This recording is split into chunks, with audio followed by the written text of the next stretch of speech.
The Saturday Afternoon Shootout is on the air. Warning, although the information expressed on the show has been researched by our staff, it may not be correct. All opinions made by the hosts or their guests are theirs alone and should not be considered legal advice. Be sure to consult an attorney before attempting anything you hear on the show. Just because we say it on the internet doesn't mean it will stand up in court. Now, here are your hosts.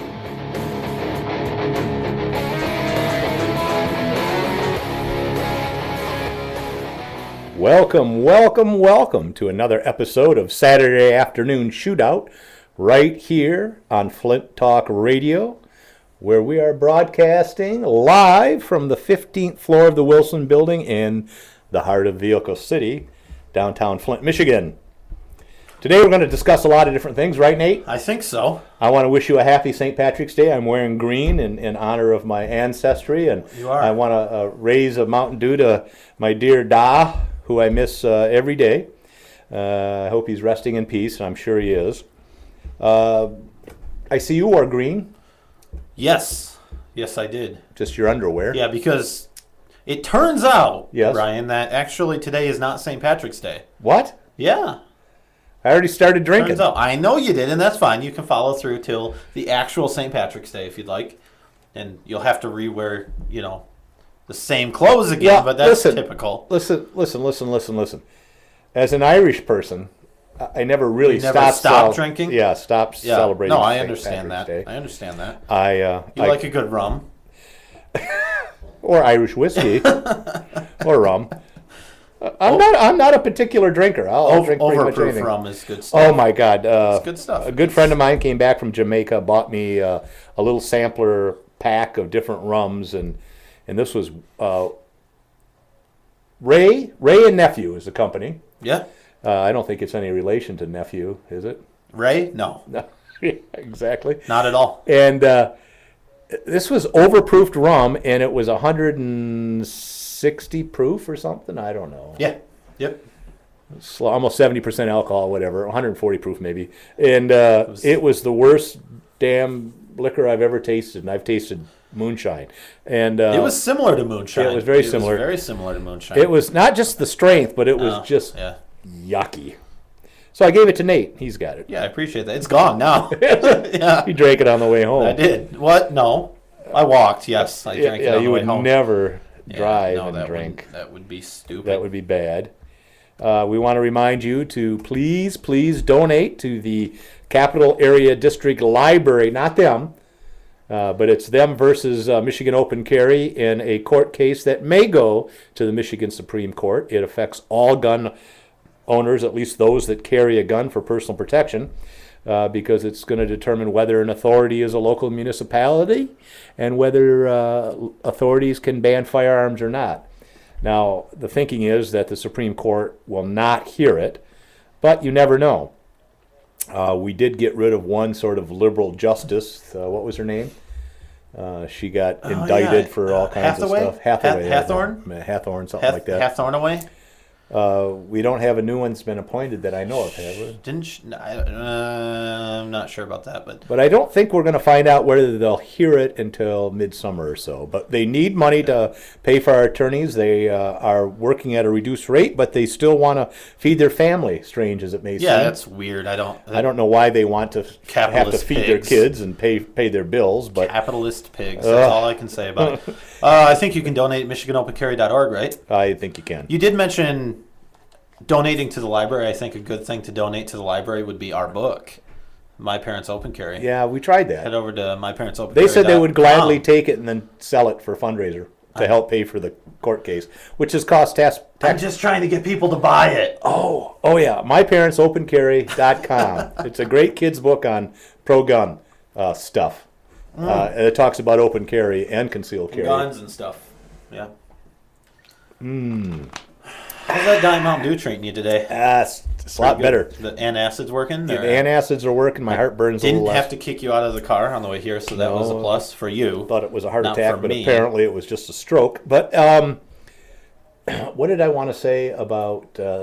$100,000 the Capital Area District Library has spent. Most of that from your taxpayers' dollars. Money. Ew. We also Yeah. had the issue with an authority at the GOP convention. We mentioned last time we were on the show where they tried to ban guns, and the authority doesn't really have a policy that ban guns, although they do, but they don't. And we checked it and asked to see it in writing, and they just had an oral tradition of banning guns. Yeah, and So don't I know. think that's fine. All good policies are just spoken.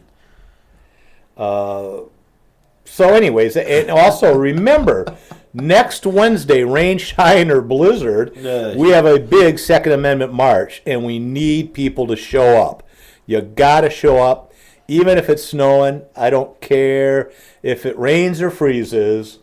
You just put your plastic Jesus up on the dashboard of your car and drive to Lansing. I mean, look, it's spring that day.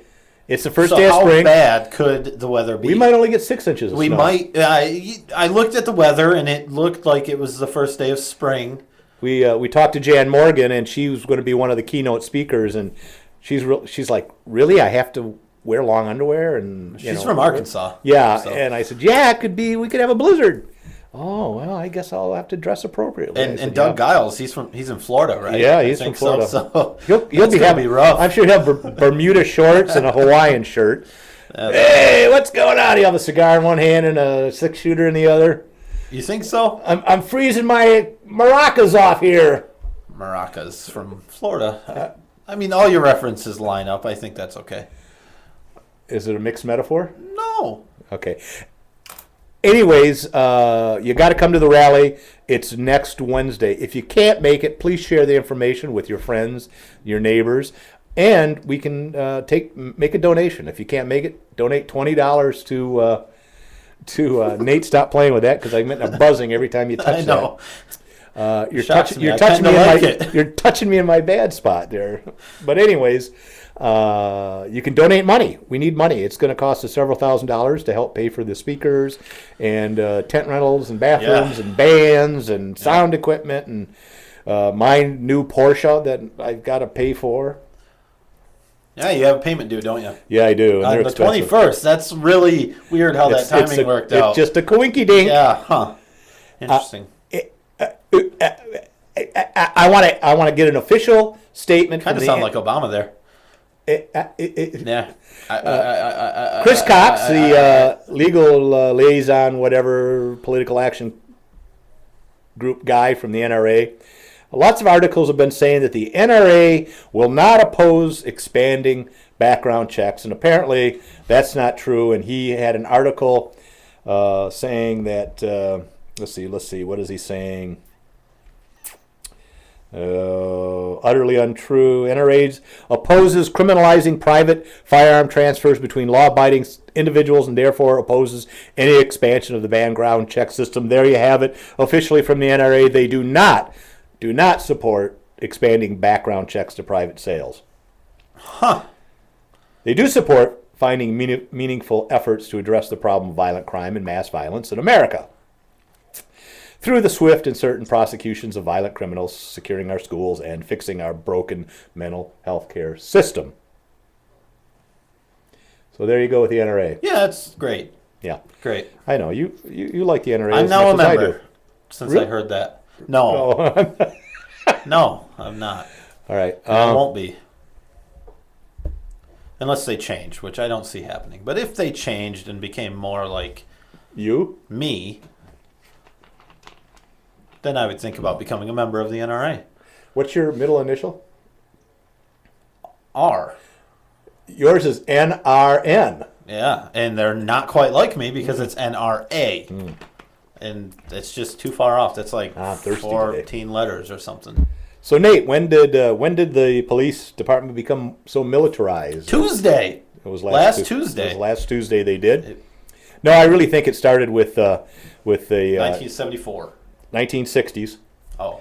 With our good friend Daryl Gates, who was police chief for a long time in Los Angeles. Bill Gates' brother.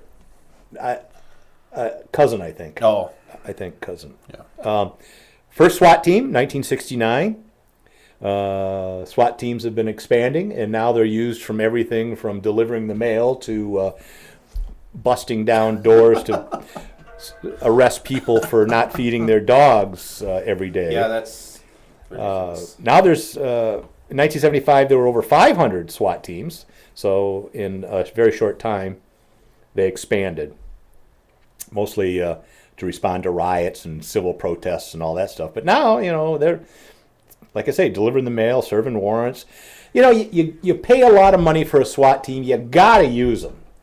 Those guys get rusty just sitting around in the office wearing their flak jackets. I mean, if you're going to spend the money, you might as well put wear and tear on the equipment also. You got to do that. You got to practice. They're just sitting there getting rusty. They're playing pinochle back of the station.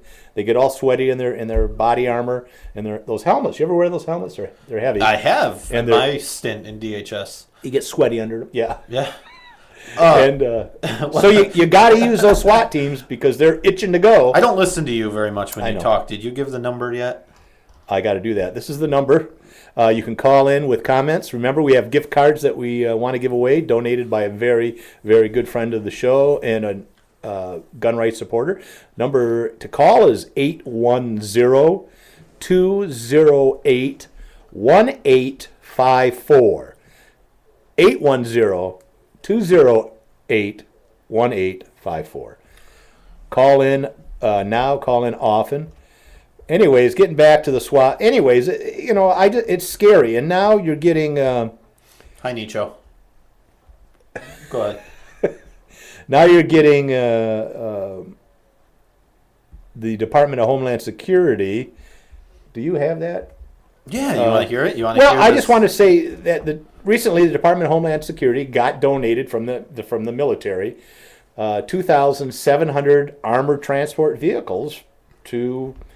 Well, we'll hear what they said. And it goes along with their billions and billions of rounds of ammunition that they're buying. So, and it's all for the education department. We have a Homeland Security commander who was given an interview and showing off their new vehicle and talking all about it. It's kind of long, but I think it's long, but it's worth listening to. My name is Robert Whitaker, the technical supervisor for El Paso SRT for Homeland Security Investigations. Well, we have our big vehicle out here. It's an armored vehicle. It's an AMRAP vehicle. It's mine resistant, ambush protected. That's what it stands for. This is what we use to deliver our team to high risk warrant services.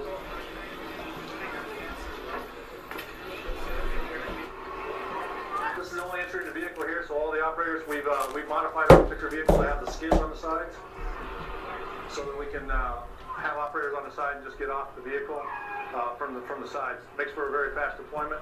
That's what we try to do.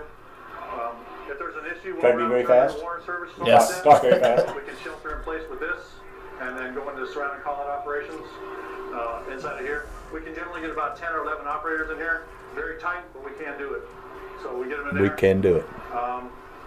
We have the same on this side. We have a skid on this side as well. We can put four or five operators on here with the shield, and they deploy off this side. The team commander, which is myself, I'll stand in the AMRAP and provide overwatch for the team while they're making entry into the house. Into the house, not a building, not a terrorist. This is Homeland Security. This is for your protection. Cummins diesel engine in it. It's turbocharged. Not a Cummins. We'll move this vehicle about 70 miles an hour.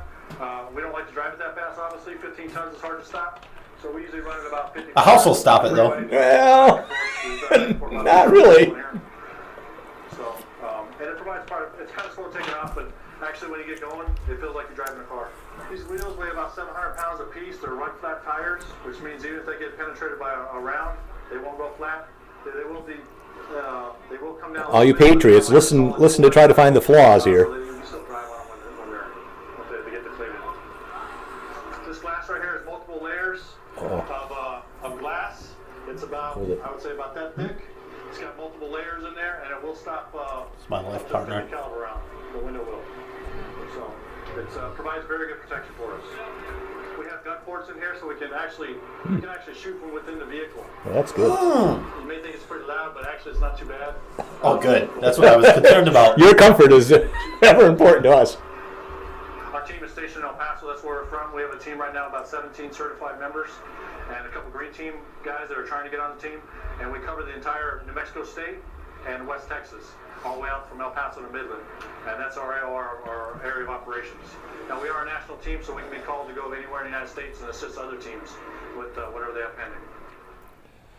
I am just so grateful that they can be comfortable inside this vehicle When they're shooting us. and shoot out of it without ever having to be put in harm's way. That's the idea of an This armored is vehicle. the Department of Homeland Security, which has only existed for about 12 years. Mm-hmm. Maybe even less than 12, I'm not 2002, I think. sure. Okay, so yeah, 11, 12 years. It's less than 12. Even if it was 1 year, it's less than 12. But it could be 13 years. Yeah, it's not. I'm not good at math. I know. You're just an engineer. Right. That's scary, people, when, SWAT teams, that's the police. This is a federal agency, obviously. But, we've been hearing stories of, the Department of Education has a SWAT team. Why wouldn't they? They have employed it several times. Do you know how many children come into class and claim that they forgot to do their homework, or that a dog ate their homework, or they just get a math problem wrong? I mean, you need a SWAT team to respond to that. Well, duh. I don't know why you wouldn't think that that's okay. Well, the last time I heard it was used was to break into someone's home because they didn't pay back their college student loan. Well, there's that too. Yeah, because the federal government, damn it, needs to get every penny back from Right. any loan that they give, unless it's GM. So, oh, come on. pay your student loans. GM's paid back all that money. Have they? Yeah. Okay, you're right. And they pulled a lot of jobs out of this area to ship to China or Mexico after we that's paid for fine. it. Isn't that fine? It's Yeah, fine. isn't that wonderful? I'm okay with it. I don't have a problem with that. And, if you think the Posse Comitatus Act is going to help you, no, it's not. That can be override. All it takes is Congress to say that the military can enforce domestic laws, and then we're screwed. And we're getting close to that, I think. I think getting so, yeah. screwed, and These DHS vehicles are really to come to your home and get your guns without you being able to shoot back Right. and hurt anybody. I mean, that's... Here to help you, though. They want us to evolve into the not next even just to stage get of your guns, existence. but just to pick you up if you just say something bad Put about your the headphones government. on Why? so he can talk. Well, I was enjoying not having to listen to him. Gee, All right. man, he's just like insults today. Okay. I get- I'd say it's the third insult you got off on me today, man. Excellent! I'll get back. Don't I worry. know you will. You can mute his mic. I won't mind at all. Yeah, hey, mute my mic. Anyway,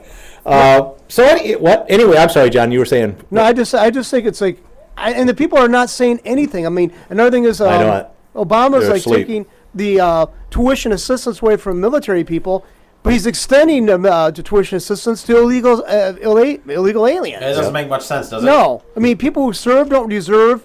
But nobody's saying nothing because, well, we don't want to be called racist. Yeah, Well, I mean, okay. this guy's got to be the worst president anybody's ever had. Less than 4 years. Less than 4 years. Maybe. Yeah, you keep saying Maybe. that, and that'll really. I think that would really piss a lot of people. That's off. going to be the worst time in my life that I ever have to say I told you so. Yeah. When that actually comes You say that to me every day, yeah, all the but time. I enjoy it. Yeah. But when it's I told you so that he would be dictator for the rest of his life, I won't feel so good about that. And the Supreme Court is keeps gutting the Fourth Amendment in the name of drug war since the 1980s. I mean, they can use drug sniffing dogs now that aren't even trained to sniff drugs as Sure. probable cause Sure. to get a warrant to come into your house. I mean, This puppy pretty soon bark- you could just say, well, the dog can sniff terrorists. They know when you're a terrorist. We'll just have the dog walk by your house and yeah. thanks, Fido, get a warrant. Oh, wait a minute. We get the FBI, they don't even need a warrant. Yeah, they can they'll just write one. write it while they're standing there on your doorstep. I know we're preaching a lot to the choir in our audience and stuff, but God, it just is frustrating. And I just hope somebody's. And the thing is, they're so horrific that they have to go to these ends. Then why aren't we made more aware of what's going on? You know, I mean, why aren't we seeing this stuff that they're so fearing? That they're putting these things in place. If that's their excuse. Yeah. I mean, Yeah. I don't understand this. I mean, they're saying we can't be overacted. Don't be suspicious of people from foreign backgrounds who speak Arabic, who wear the burqa, the females who wear the burqa or the other Yep. distinctive headgear or whatever. Don't be racist. Don't be xenophobic.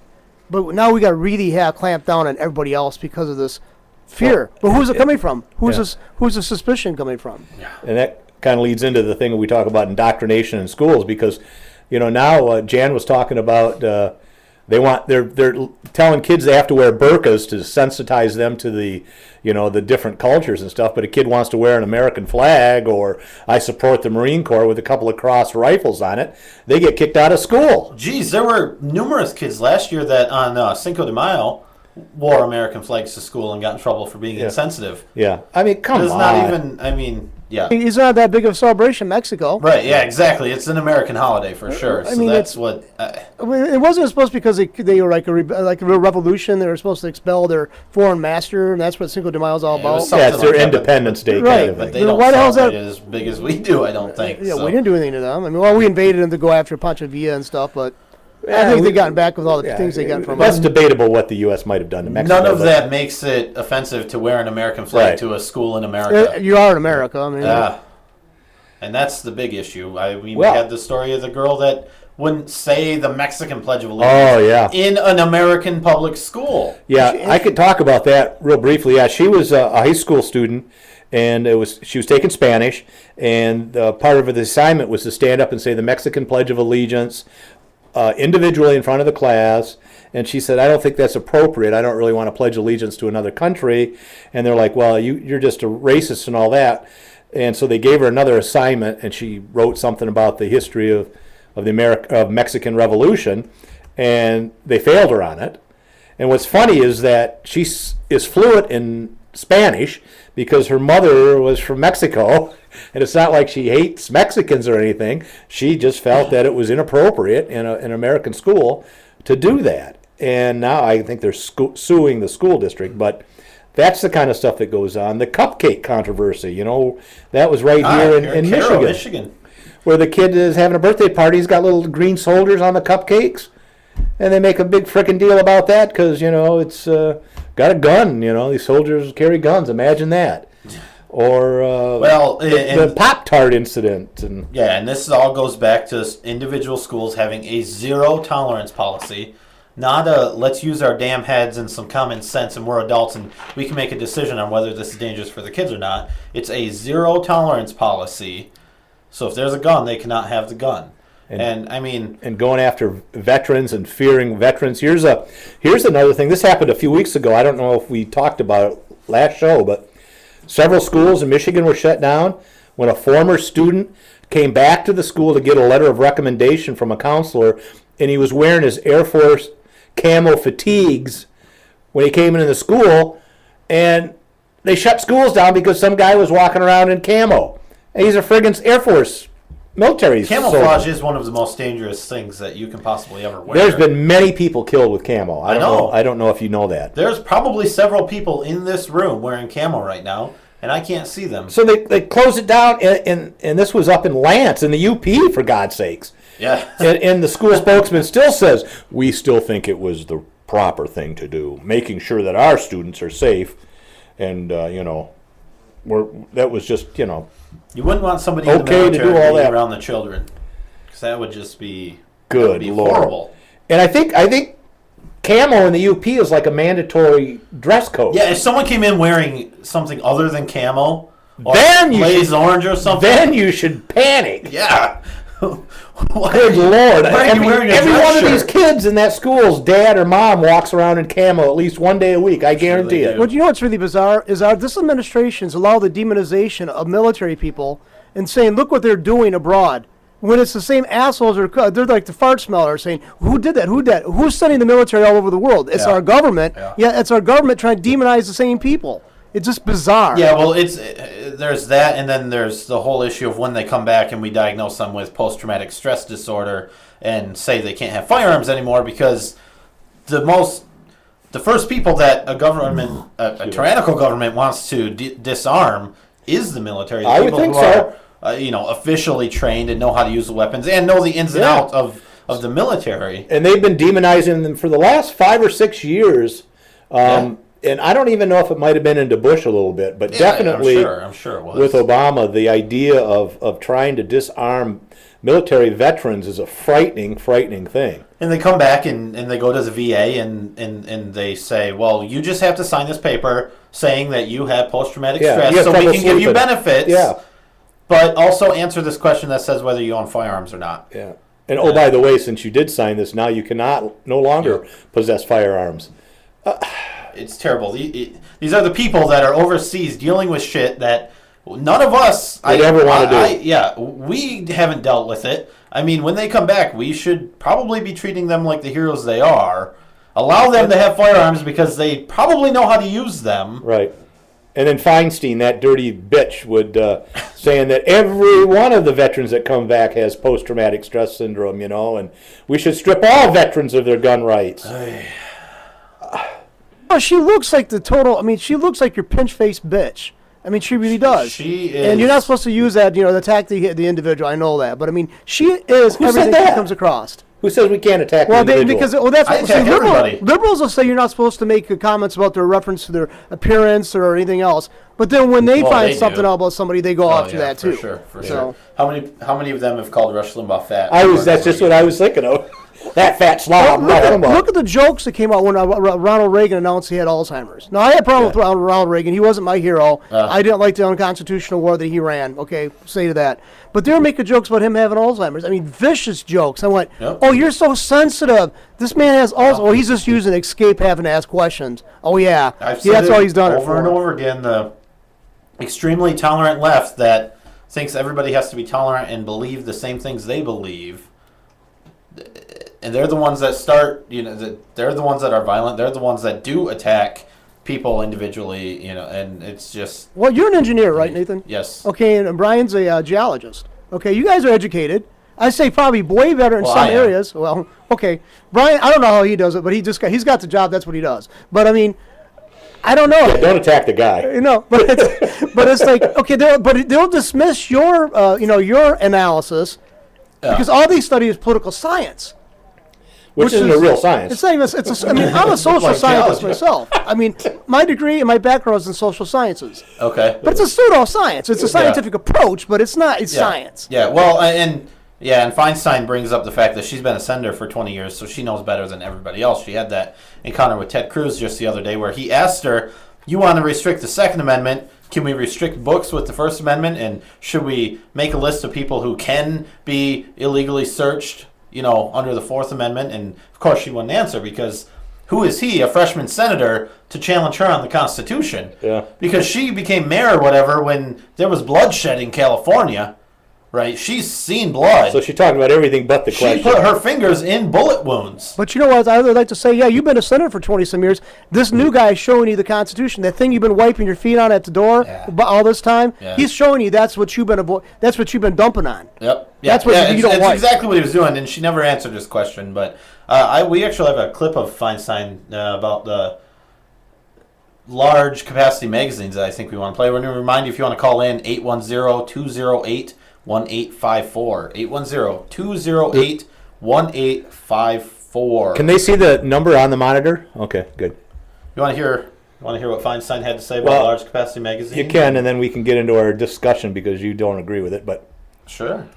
Time has come, America, to step up and ban these weapons. Mm-hmm. The other very important part of this bill is to ban large capacity ammunition feeding devices, those that hold over 10 rounds.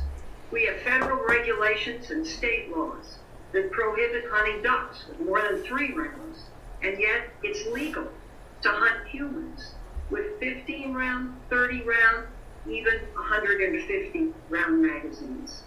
Limiting magazine capacity is critical because it is when a criminal, a drug dealer, a deranged individual has to pause to change magazines. Yeah, about 1 second. That the police or brave bystanders have the opportunity to take that individual down. We saw this scenario happen in Tucson, Arizona. Yeah. I want to bring up 2 things about that. First one is there's a great video on YouTube, and I'm sure a lot of you have seen it, where the sheriff has shown how quick it is, how quick you can change magazines, and he does a series of scenarios where he does 10-round mags, 7-round mags, and he shoots 20 to 30 rounds. And there's only a couple of seconds difference in the time it takes to shoot a 30-round magazine and to change out mags. And the other comment about the the time you can tackle somebody or attack somebody while they're changing mags. They actually did that scenario too, where they had a person 21 feet away, and the shooter shot, and when he was empty, as soon as he was ejecting the mag, the attacker would, or the bystander would run towards the guy with a gun, and then the shooter would reload and start firing again at the target, and the guy got about, I don't know, 6 or 7 steps. Yeah, and I think they ran the scenarios with somebody who was fairly proficient with firearms and somebody who wasn't, at least with reloading, because, I mean, there can be quite a big difference. I know before I lost them in a boating accident, I got pretty damn good at changing mags in a few of my firearms. Oh, I'm sorry to hear that. Yeah, I know. Yeah, they had a woman there that wasn't quite as proficient as the man was, and the person that ran got up to about, I don't know. Well, that's sexist. I know, 15 feet or so, but she had already reloaded and would have been shot. So the tackling somebody while they're changing mags is a non-issue. It's not a valid argument at all. Was the woman using a traditional rifle? That might have been the problem. I don't know what a traditional rifle is, so I can't comment. But McCarthy thinks that they... I know. Well, I'm just saying, if she wasn't using a traditional rifle, that might be why there was a difference in her proficiency. She is a woman. Yeah. The thing is, then they did the New York reload. You know what the New York reload is? Have a loaded gun. Yeah, you have several loaded guns. And so they had a guy pulling out guns and just continuing to shoot. So a lot of these mass murderers have carried multiple firearms. So really, that's not a very good argument to ban magazines. As far as as far as the duck hunting thing is, that analogy doesn't stand for me. I think it's an illogical fallacy that hunting isn't protected by the Constitution. Firearms are. So also hunting is sort of a voluntary thing. You don't have to hunt. And part of the reason of hunting ducks is to accept the 3-round magazine. And it's really there for conservation purposes. So it's really not a very good argument in my opinion. Conservation of what? Because what they argue, which isn't it's not really the root of their opinions, but what they argue is that they're trying to conserve human life. So I think it is a conservation argument. I think her point is actually a good point. But the thing is that not shooting ducks is a lawful activity. Shooting people generally is unlawful. And that's, yeah. So and that's the point. We obviously agree on that. Another fallacy of the argument. I mean, I guess taking more than 3 ducks should be illegal, right? So having more shells in your shotgun doesn't make it less illegal if that's the regulation. We've talked about this. Yeah. I guess I come from a different point of I don't really like, and I understand that point of view. I'm not arguing constitutionality of hunting regulations versus taking away my assault rifle, but I don't like my firearms being regulated ever. Let me be a responsible citizen until I am not. And a responsible hunter. Yeah, until I'm not. And when I'm not, then there's some accountability there, and I pay whatever I need to pay to make it up to society. But that's the only thing I think I've ever heard Feinstein say that made a bit of sense, but she was arguing from a different angle than I would. All right. Speaking of assault rifles, does everyone know who Mark Kelly is, the husband of Gabby Gifford? Apparently, he was caught buying an AR-15. What? And he wouldn't do that because he thinks they're evil. But he was buying it because he wanted to show how easy it is. And we have a soundbite of him explaining that on CNN. But before I get into that, I want to kind of read what the store owner had written about that, because it varies greatly from what Mark Kelly is lying about. And he said he walked in there and passed a background test and he got the AR-15. That's not the case at all. And he was saying he was buying it to give it to the police department. But anyways, he was saying that on March 5th, he came into the store, he bought a Sig Sauer 45 caliber pistol and a Sig Sauer AR-style rifle from a place in Tucson, Arizona. The rifle had been purchased in trade from another customer. Therefore, by local ordinance, it couldn't be released to Mr. Kelly for at least 20 days. Once that hold period is up, then Mr. Kelly would have to come back, show proper identification, complete the firearm transfer record form, successfully pass a background check, and then would be able to get the AR-15. So it wasn't instant. He didn't walk in there and in 2 minutes he had an AR-15. So there was actually a waiting period, which is another argument. But only on a gun that's been traded. If he had bought a brand new gun, he could have had the background checked and walked out with it in that day. Right. But that sort of conflicts to what his story was, is that he wanted to show how easy it was. Why didn't he buy a new one? Well, because the new one costs almost twice as much as the used one. It's cheap. So he was really buying it for himself, I think. And the problem, I guess, was that even if he gave it to the police department, because of some litigation and some legislative talk going on, they couldn't destroy the rifle. They'd have to sell it to somebody to keep money for the department, and it would still put it out onto the street. So it would have accomplished nothing at all. Okay. Yeah, be careful there when you say out onto the street. That's the terminology that we hear Right, we can't use that anti-gun folks. It would have been sold to another law-abiding citizens to be used for whatever lawful purpose they want. I like that better. It's much shorter, more concise. Okay.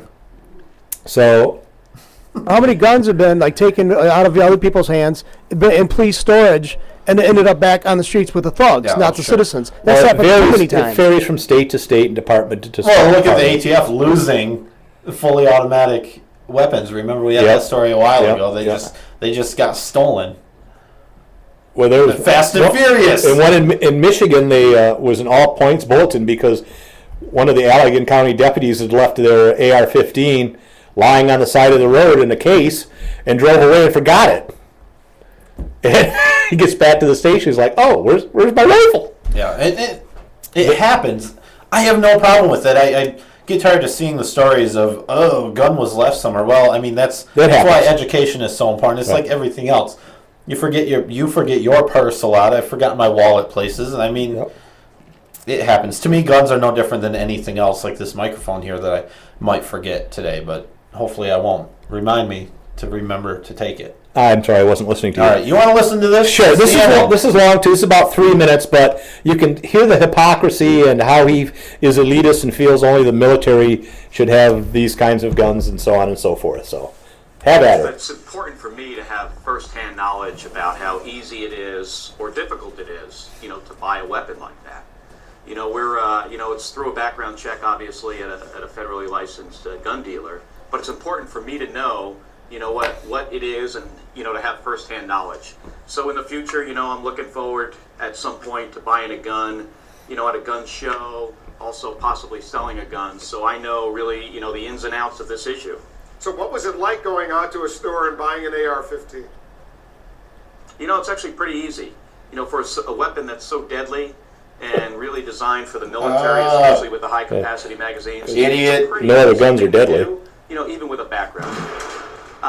And speaking of background checks, this is going to be an important week here in the Senate Judiciary Committee as this bill gets marked up. And we're hopeful that something can be done in moving the background check legislation forward. The conservative news site Breitbart suggested that you went public with this decision to buy an AR-15 because they were about to report it. I'll read to you from what Breitbart.com said on Saturday. Breitbart News then began investigating the details surrounding the purchase, including visiting the gun store. Suddenly, Kelly announced on his Facebook page that he was not going to keep the AR-15, which he has yet to pick up from the store. What do you say about that?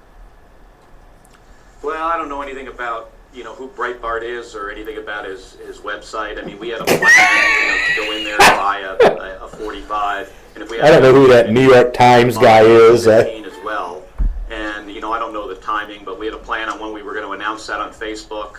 In the future, I'll be talking about, buying a gun from a gun show, also selling a gun. So that's all, to come later because I really need to understand this. The issues, surrounding, gun violence and these weapons. What are you going to do with that AR-15? Well, the plan Shoot is it. to turn it I'm into gonna hunt the ducks with it. Tucson Police Department. Obviously mass So murder. once I get access, once I actually take possession of it, we'll be handing it in to the Tucson PD. And you also bought a handgun, a .45 caliber, is that right? Yeah, I'm gonna keep that. Yeah, that one I'll keep. Gabby and I are both gun owners, strong supporters of the Second Amendment. I've had guns Not really. all my life, so I'll be keeping the .45. Turning in the AR-15. They just know what the word infringe but the means, that's all. important thing that's actually coming up this week, like I mentioned, is what's going to happen in the Senate Judiciary Committee. Because I wanted to see firsthand what it was like to buy a gun. But I'm a gun owner. I have guns and I own guns. And He's a liar. oh, what a liar! There's really not any other explanation for this other than he is a liar. No, there's an explanation. He wants to run for Gabby's seat. That's the thing. He's getting prepped to run for Congress. So he's practicing his lying on CNN where he can get away with it. Yeah. I mean, Well, they'll give him softball questions. if you don't understand the process of purchasing a firearm or selling a firearm, then get the hell out of the business of trying to regulate purchasing a firearm or selling a firearm. I mean, he's spending his life lobbying for more gun laws, and he's admitting that he doesn't understand the gun laws that we have. Yeah. Come on. And that's the problem, because like with Feinstein, with the sliding stock, that makes it Vote automatic. if you don't understand something, try not to regulate that thing that you don't understand. I mean, it's that simple. Or at least first try to understand it and then decide. Yeah. Him and his wife founded an anti-gun organization. Apparently before he knew a damn thing about how to purchase or sell a firearm. Even though they've been gun owners for years, maybe they were all gifts and he's never purchased a firearm or sold one. Is that possible? Or he stole them all. Maybe he's a felon. I think that probably He's an American. He's a felon. His wife's in politics. He wants to go in politics. Saying maybe he's a felon is a redundancy. Okay? Uh-oh. I got that. Did you? That was funny. Yeah, it's all about saving lives, and that's why I am supporting outlawing the aquatic death traps throughout the United States, in the world, in fact. I think the UN should get involved in this. I am so sick and tired of people dying in these aquatic death traps. I know. There are thousands, probably millions of Americans with these very dangerous booby traps in their backyard right now. Yes. That under current federal law are perfectly legal to Almost own. unregulated. Almost unregulated. Yeah. Perfectly legal to own.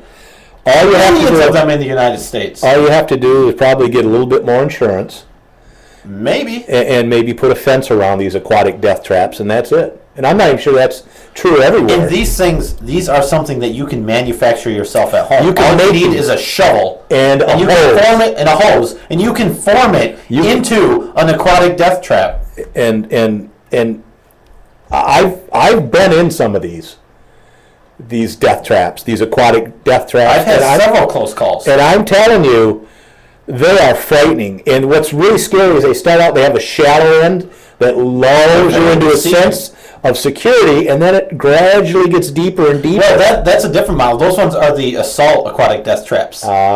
When they have the slope, they have one and characteristic. they're blue. They're blue. And they're blue, and Blue you ones can't trust the blue with ones. the slope. And then sometimes they have attachments to it, and they have the spring thing on there that kids can actually walk out onto and fall off into these aquatic death traps I told you, booby traps. and die in them. Oh, go ahead. I thought you were done. I'm sorry. I was going to ask the audience if they've ever experienced one of these aquatic death traps and made it out alive to call us at 810-208-1854. We would love to. Let us know about it. I'm going to tell you my near-death experience in one. I was in one of these aquatic death traps, and unfortunately, I was in the deeper part. I got lured into that. Yeah. And I was down in the water, and I was trying to come back to the surface to get air because I was drowning. And somebody fell off one of those springy boards that they have and fell right on top of me and pushed me back down to the bottom. Into it. I thought I was going to die. Yeah. And if I hadn't gotten back to the surface and were took that a breath, close? I was that close to drowning. I think we at least need some common sense regulation on these background checks. Yep. Taxi.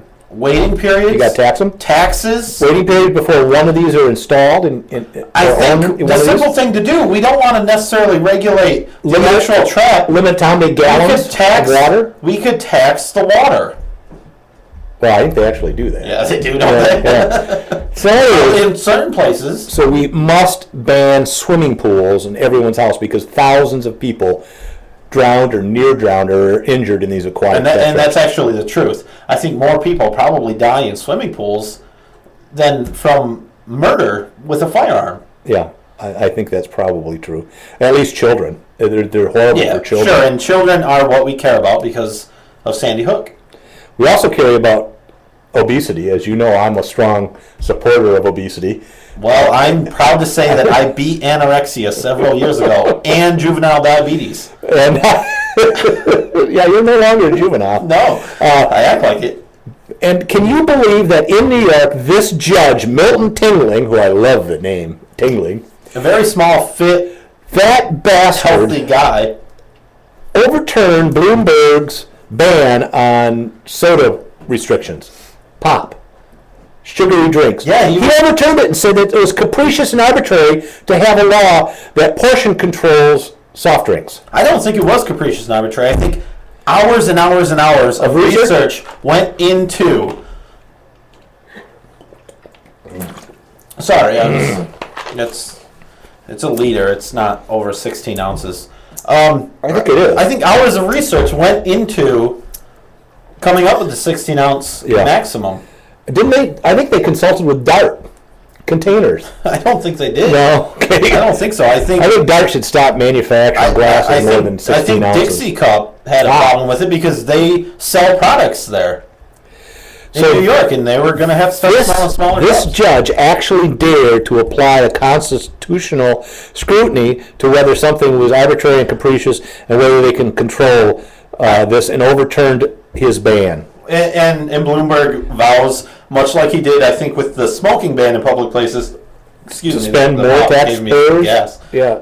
More taxpayer money to appeal this. But you know what I'd like to ask this? Bloomberg's a billionaire, multi-billionaire, right? Yes, he is. And an independent. I bet you. Well, he was a Democrat, and then he was a Republican, and then now he's hit the trifecta of political I bet office. you somewhere down the road, to make all that money, he's engaged in activities or encouraged activities or was invested in things that encouraged activities that were exactly helpful for Americans. Probably. Yeah.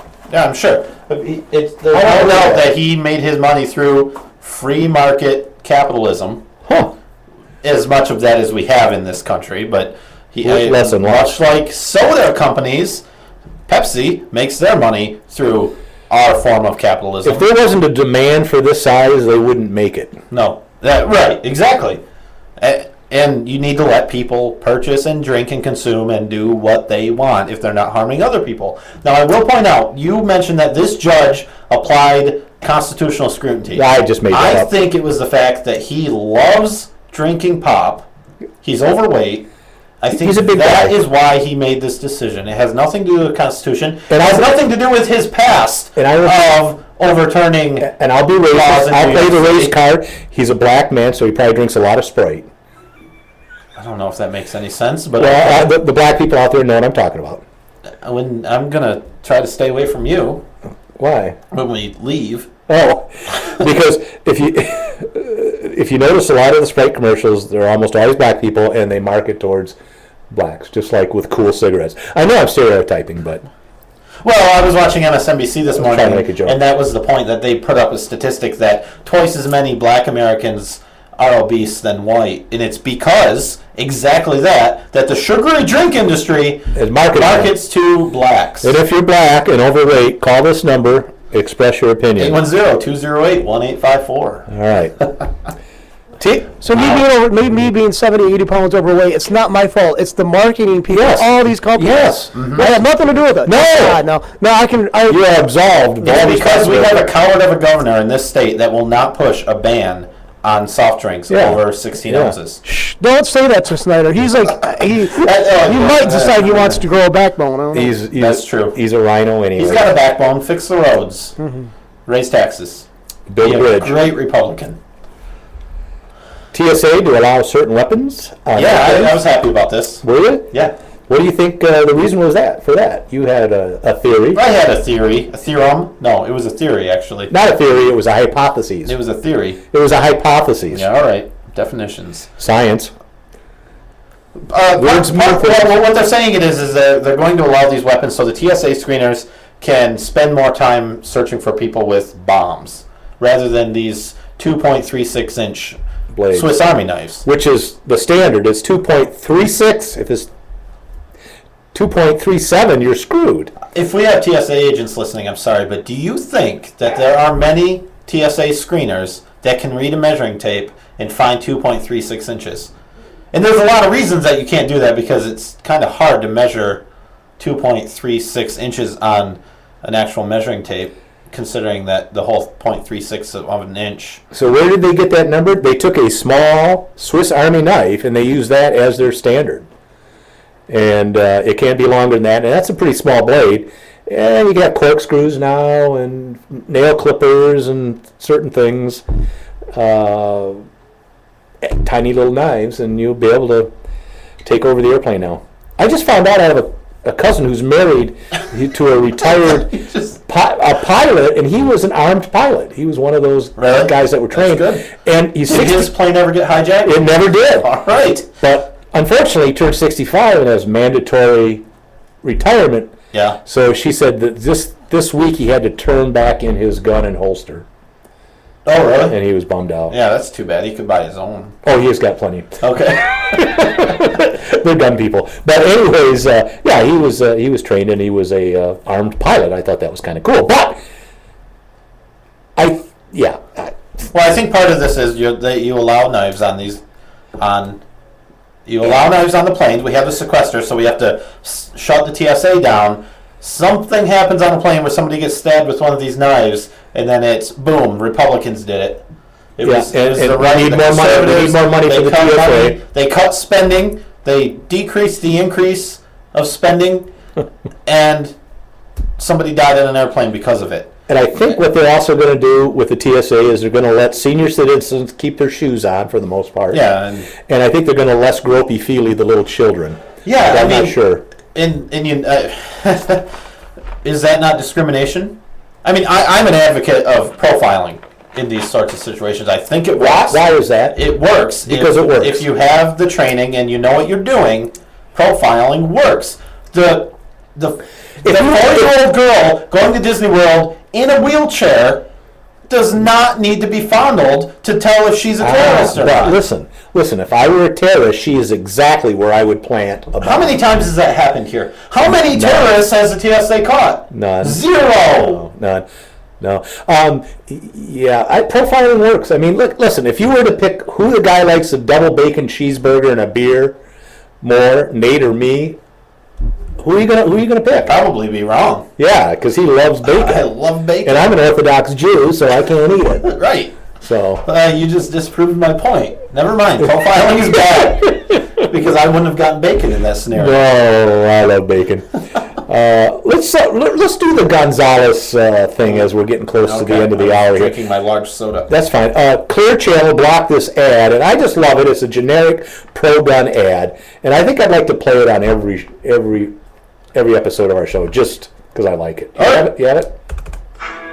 Mr. President, members of Congress, you've been making a lot of noise about taking our guns away. But you might want to review history. 1835, Gonzales, Texas territory. The authorities wanted to confiscate the big gun that protected that colony. You know what the people said? Come and take it. Because they were willing to fight for their freedom and their guns. So are we. Play this at the rally.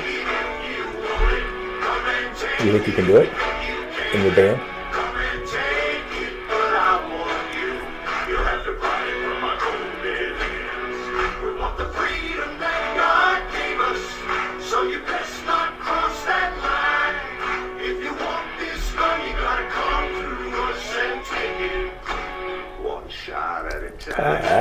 Just like Gonzales, we're keeping our guns. Love it. I get goosebumps. Whoa! I know. It's sad that it's so rare to hear something, a statement like that publicized, because, I mean, really the country was founded by men who thought similar to that. I mean, most of them, and had the understanding that the federal government had no business telling you what you're doing in your private life, and took the stance that no, we have the freedom, we're going to keep the freedom. Here's the line in the sand. Stay the hell over there. Leave us alone. At least you come over here and get some trouble. Yeah. That's really ironic. This president said one time, remember, people cling to their guns and their religion. Mm-hmm. But I think he's really getting fascinated by the power that some guns might have, because now he wants to be able to kill American citizens on U.S. soil using drones. And he can sit there and actually maybe play like, the Aviator. Yeah. I mean, he's like, ooh, to him it's just a video game on a large scale. This guy's a sick individual if he thinks that's fun. Remember, guns save lives. They do. Way more lives than they take. I've had this from week to week, and we never get to it. I want to get it so I can erase it off my program thing here. All right. A new body armor material, maybe? Rice University is performing experiments with a new super-resistant ballistic shield. Is it a layer of fat because we have large sodas? Yeah, people are getting fatter, and it takes, You can completely stop bullets in their tracks. What makes the material so tough is that engineers are able to manipulate the material at the nanoscale. Nate, that's a scientific term, nano scale, to create incredibly thin layers of rubber-like and glass-like material. The result is a super strong material that can stop bullets better than steel, but is about 1/7 the weight. That's pretty cool. Now, it's designed mostly for satellites and jet turbines, to stop like birds and little meteorites from destroying. They could have used this in Russia a while ago. They could have to stop the asteroid. Just wear helmets and stuff. The problem is the polymer is a little thick right now for body armor. They need to figure that out. But it would make great windshields, bulletproof glass. And what's nice is that when something hits it, it kind of melts and then seals up behind it. So it doesn't crack, it doesn't shatter, it doesn't wear itself down. You can shoot it over and over, and it's kind of like this, kind of like a science fiction movie, which is pretty cool. It's science nonfiction. That's cool. Anyways, one day it might be able to have bulletproof soldiers. They could be able to wear this stuff, on pants. Yeah, wear a T-shirt. A T-shirt and Adidas running shorts. I don't know. Yeah, the shorts might be. I mean, their shins would be exposed if they were wearing shorts, but they could have shin guards made out of this. Now, do not wear body armor and commit a crime. Don't commit a crime, but if you're going to, don't wear body armor. If I'm going to commit a crime, I'm wearing body armor because I have nothing to lose. Especially if it's a felony, because wearing the body armor while committing a crime is a felony. So you might as well go for 2 felonies. Right. I suppose. Another was too. If you they are sending kids to school that in real bad areas, wearing body armor. Yeah. And I guess by law that was illegal for them to even the passive idea of trying to protect yourself by putting yourself into a protective body gear is against law. It doesn't make any sense. Because they want to make sure they could shoot you and you could stay dead. Yeah. That's what it is. Yeah. Well, they've been marketing bullet-resistant backpacks and clipboards and stuff for school kids for quite a while, even before Sandy Hook. And what the hell? I guess I don't know. I don't think it's a terrible idea. No, I mean anything that could help make kids safer, including getting rid of assault rifles and large capacity magazines, I'm all for. You can save just one life. It's worth it. We have an obligation to try. And remember, Nate and I will be starting the National Organization of Aquatic Death Traps. We will? The National... We'll have to come up with the National Association to Prevent Aquatic Death Trap Violence. And guess what? I want the acronym to spell drown. Oh, that's pretty good. Yes, we could save a lot of money and save a lot of kids' lives by just banning high school sports.